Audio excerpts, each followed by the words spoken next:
Coucou tout le monde, bienvenue sur la chaîne de l'Alpha, moi c'est Camille et aujourd'hui on se retrouve pour une nouvelle vidéo. Comment survivre à l'ESSEC?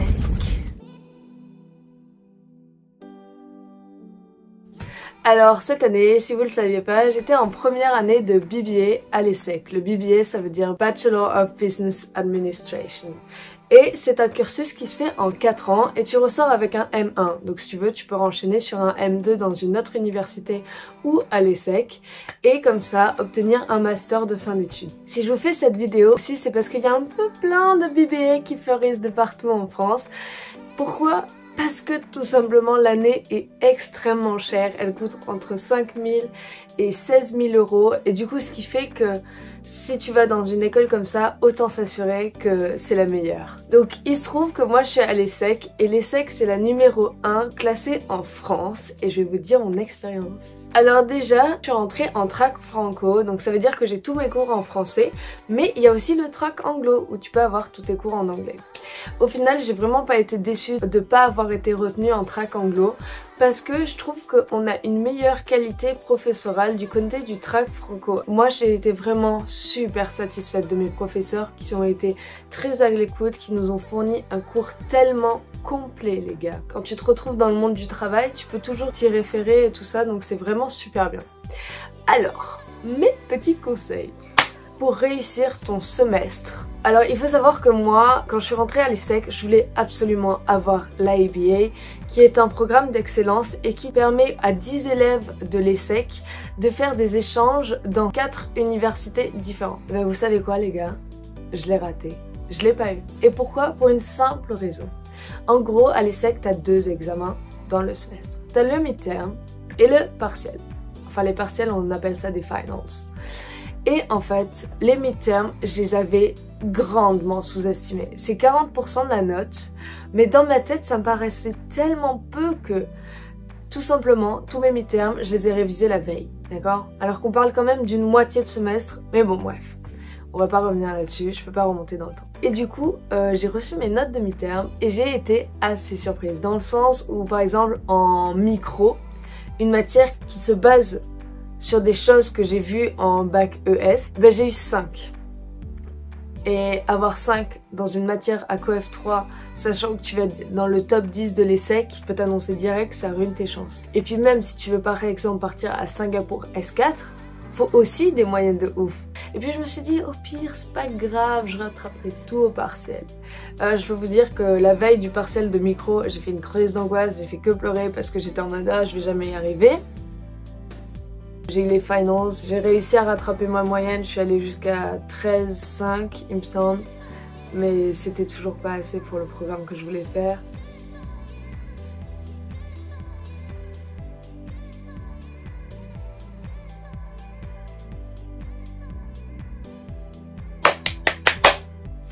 Et donc du coup, pour vous aider à slay votre S1 et votre S2, je vous mettrai dans la description mes fiches. Et les gars, il y a des gens qui ont réussi à sauver leur semestre grâce à mes fiches. Donc, j'espère que ça va vraiment vous aider.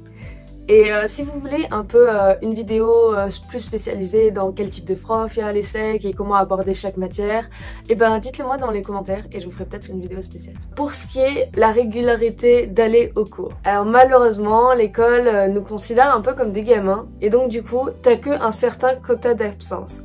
Donc c'est-à-dire que par matière, par exemple celles qui ont un plus gros coef, je crois que t'as 2 absences ou 3 autorisées.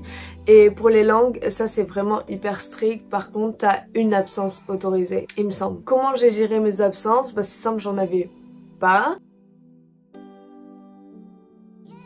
Tout simplement parce que dans les cours qui sont coef 3, louper un cours comme ça aurait été vraiment galère pour moi. Je m'en serais plus sortie. Dès que t'es absent, le prof le remarque et du coup forcément il est un peu moins gentil avec toi. C'est toujours mieux que les profs t'apprécient pour si t'as besoin d'aide, que tu leur envoies des mails super tard le soir. Donc voilà. Et par contre juste pour les absences, pour ceux qui croyaient s'échapper avec la petite ordonnance du médecin ou le mot de papa et maman en mode je suis malade, ça ne marche pas. Tu peux avoir une absence médicale à partir du moment où tu vas à l'hôpital. Et je te le souhaite pas. Bref, slidons. on va maintenant attaquer la partie sociale, comment te faire des amis, bien t'intégrer à l'ESSEC, tout le patati patata qui est quand même super important. Parce que je peux te dire que quand tu vas à travers des épreuves, c'est toujours sympa d'avoir un pote qui est derrière toi et qui te dit vas-y mec, tu peux y arriver. Alors déjà la première partie, le logement. Où est-ce que tu peux te loger vers l'ESSEC en première année de BBA? Alors moi j'ai fait le choix d'être en coloc à 15 minutes de bus de l'ESSEC. Tout simplement parce que je voulais vraiment séparer la vie scolaire et ma vie chez moi. En plus c'était vraiment un appart pas du tout cher, il était à 300 € par mois je crois avec APL et c'était vraiment une grande chambre et tout. Donc je vous mettrai aussi le lien de l'appart parce que du coup je le libère. Du coup le fait de m'isoler, il y a eu des avantages et des inconvénients.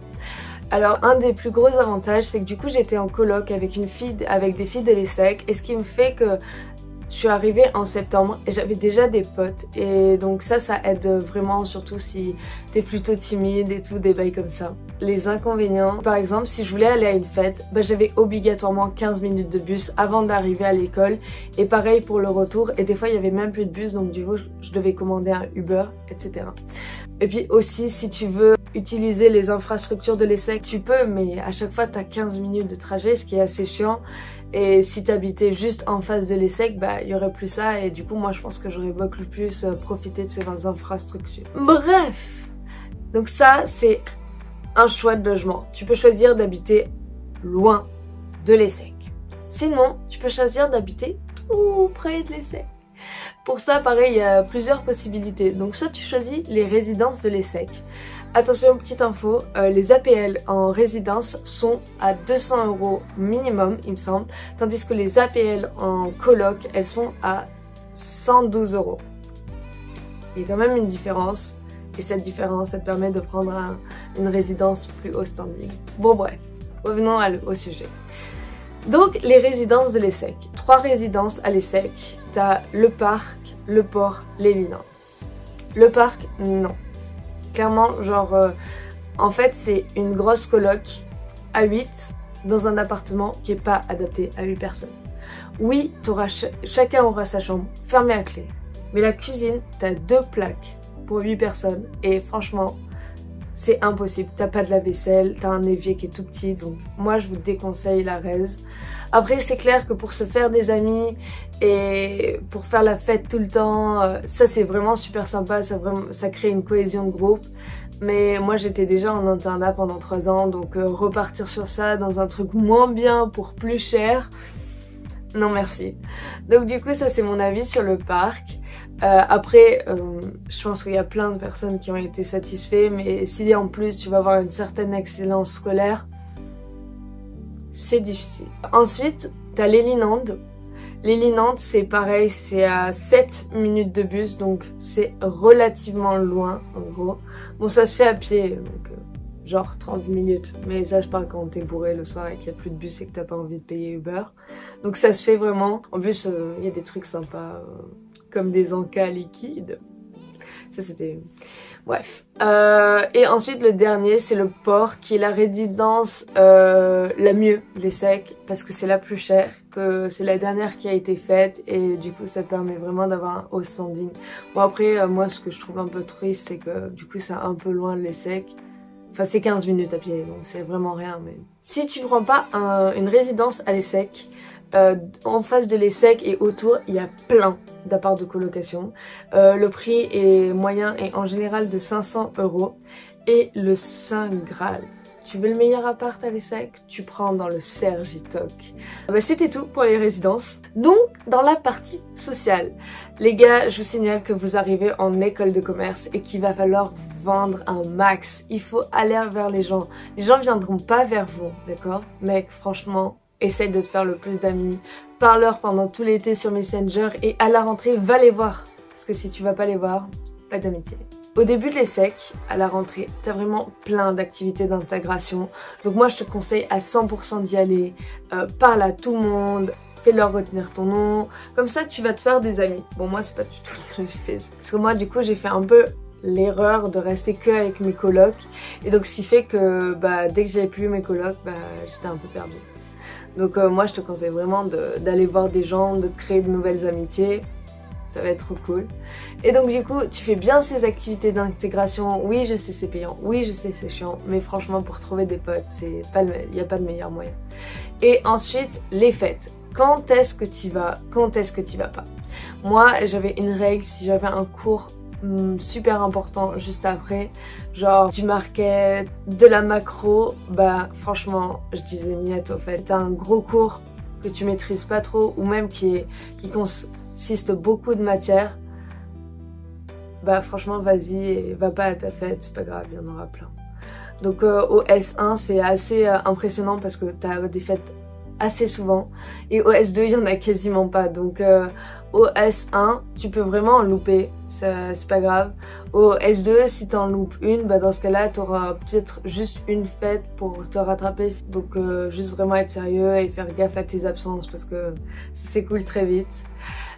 Et maintenant on passe à la troisième méthode pour se faire des amis. Donc la troisième méthode, c'est d'intégrer une association. Une association, ça va surtout te permettre de rencontrer des années supérieures qui vont te donner des conseils et tout. Et puis même, c'est toujours sympa de connaître des gens qui ont de l'expérience. Perso, j'étais à mode ESSEC. Et en fait, les associations de l'ESSEC, c'est un autre niveau. Nous, dans le cadre de notre asso de mode, on a fait un défilé avec Zadig et Voltaire et ça envoie plutôt du dos. Donc, franchement, moi, je te conseille d'intégrer une association. Attention, les recrutements sont vraiment à prendre super au sérieux. Parce qu'en fait, tout simplement, ils vont pas prendre tout le monde. Et la compétition est vraiment rude. Il y a des assos qui acceptent uniquement un BBA. Donc celle-là, faut vraiment montrer le meilleur de toi, que c'est ton cœur qui demande l'assaut et que le gars, lui, en face de toi, a besoin de toi. Ça, normalement, tu seras pris. Du coup, je vais vous faire un petit résumé de tous mes conseils que je vous ai donnés. Donc 1, faire gaffe à tes absences. 2, fais super gaffe et bosse super bien tes mid-terms et tes partiels, histoire d'avoir une super bonne moyenne. 3, choisis bien ton logement parce que du coup ça va forcément t'empêcher de faire certains choix. Ensuite, fais gaffe aux fêtes, mais vas-y quand même parce que c'est l'éclate. Et dernier point, les associations, essaye d'en intégrer un max. J'espère que cette vidéo vous a plu. Si c'est le cas, n'hésitez pas à commenter, liker, vous abonner. Je viens de te faire plein de vlogs, donc si vous voulez un peu voyager avec moi, bah, mettez aussi la cloche de notification. Et gros bisous, on se retrouve à la semaine prochaine.